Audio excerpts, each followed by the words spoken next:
and please welcome back to our channel number 1 happy family। আজকে আমি যেভাবে রেজালা তৈরি করি সেইভাবে রেজালাটা তৈরি করি, চলো দেখতে থাকো আর সঙ্গে থাকো। Good evening. আজকে করছি হলো চিকেন রেজালা। আমি যেভাবে ঘরে করি ওইভাবে করছি। তো 1 ঘন্টা আগে আমি জাস্ট টক দই দিয়ে এটা মাখিয়ে রেখে দিয়েছিলাম। এরপরে দেব এই যে গোলমরিচের গুঁড়ো, তারপর হলো জিরে গুঁড়ো,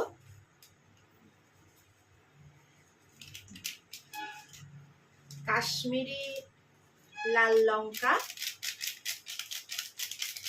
ঠিক আছে, আর দেব অল্প করে মিট মশলা। আর পরে আমি এটা দিয়ে আবার মিনিট 15-20 আমি মাখিয়ে রাখি, ঠিক আছে। আর মিনিট 15 পরে কাঁচা লঙ্কা ও আর একটা জিনিস দিইনি, আদা রসুনের পেস্ট। আমার মিক্সিটা যেহেতু খারাপ, আমি এই জন্য আদা রসুন বেটে করি, কি ঝাঁজ, কিন্তু আদা রসুন মাখতে পারিনি, আমি তাই পেস্ট দিলাম কেনা। এইভাবে করে আমি আধ ঘন্টাই মোটামুটি ম্যারিনেট করে রেখে দেবো। ম্যারিনেট হওয়ার পরে আবার আমি ফিরে আসছি। এবার এখানে রেখেছি গ্রেট করা পেঁয়াজ আর লঙ্কা।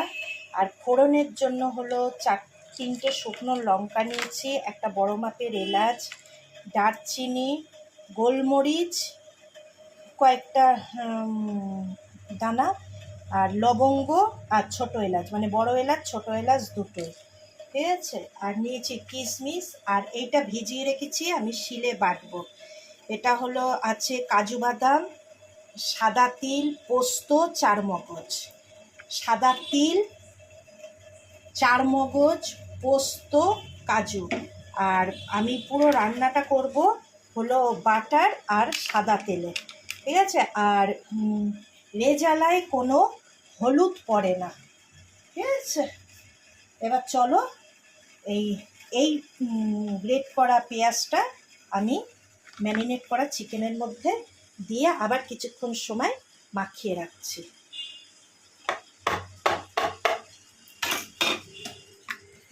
হাত জ্বালা করছি, আর বেশিক্ষণ না, এবার মিনিট 15। ওই মশলা দিয়ে মাখিয়ে রেখেছি আধ ঘন্টা, আর এটা মিনিট 15, মোট 2 ঘন্টা মাখাতে হয়, ঠিক আছে। কোনো হলুদ পড়বে না। আর কেউ যদি মনে করে এতে ওই ওরা জল দিতেও পারো, নাও দিতে পারো, ঠিক আছে। আচ্ছা, কড়া গরম হয়ে গেছে, এবার দেব সাদা তেল, আর দেব বললাম বাটার। একটু গরম হোক।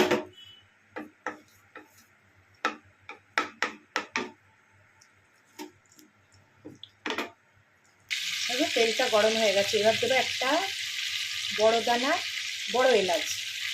এবার একে একে শুকনো লঙ্কা, দারচিনি, এলাচ, লবঙ্গ আর গোলমরিচ।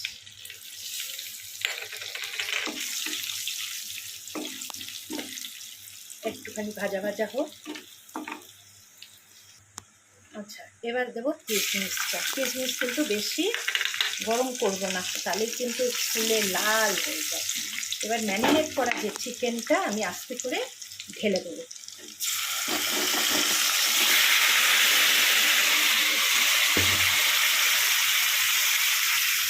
এটা কিন্তু কষাবার কোনো ব্যাপার নেই, তো পুরো চাপা ঢাকা দিয়ে রান্নাটা কিন্তু করতে হবে।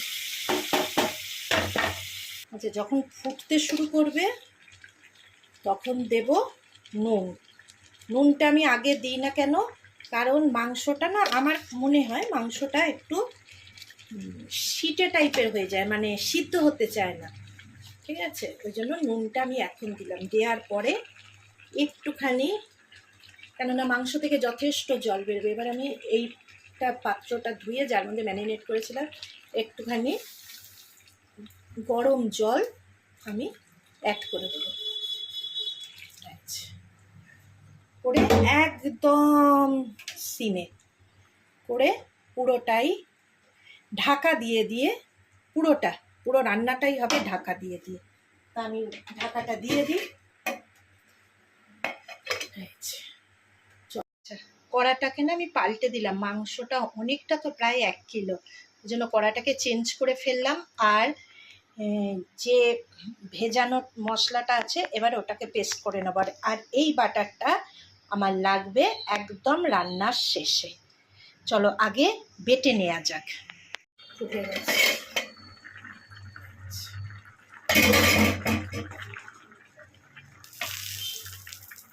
আচ্ছা, এইবার এই বাটারটা দিয়ে দেবো, এর সঙ্গে একটুখানি কিশমিশ বাটাও দিয়েছে একটু মিষ্টি মিষ্টি হওয়ার জন্য। এই যে শিলে বেটেছি, এটা হোক এবার একটু সময়। আর অন্যদিকে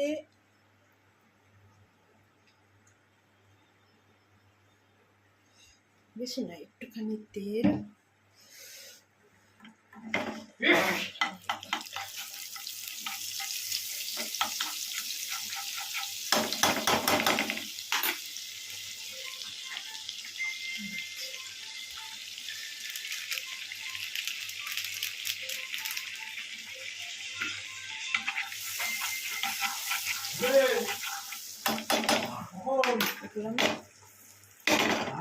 বন্ধ করে রেখে দিই। এবার এইটা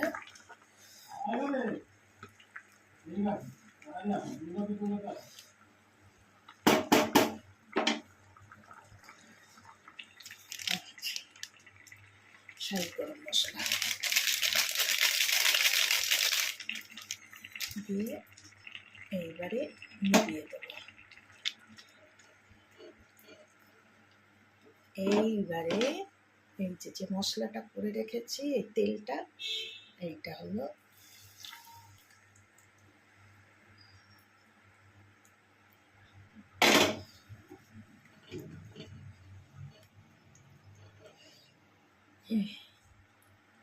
অলমোস্ট ডান রেজালা। আমি এইভাবেই রেজালাটা তৈরি করি। কেউ যদি অন্য কোনো নিয়ম জেনে থাকো অবশ্যই আমাকে কমেন্ট করে জানিও যে দিদি এইভাবে করলে আরও ভালো হবে। ঠিক আছে, চলো আজকের জন্য টাটা, গুড নাইট। অন্য কোনো দিন অন্য কোনো ব্লগ নিয়ে আবার হাজির হব। Number 1 happy family.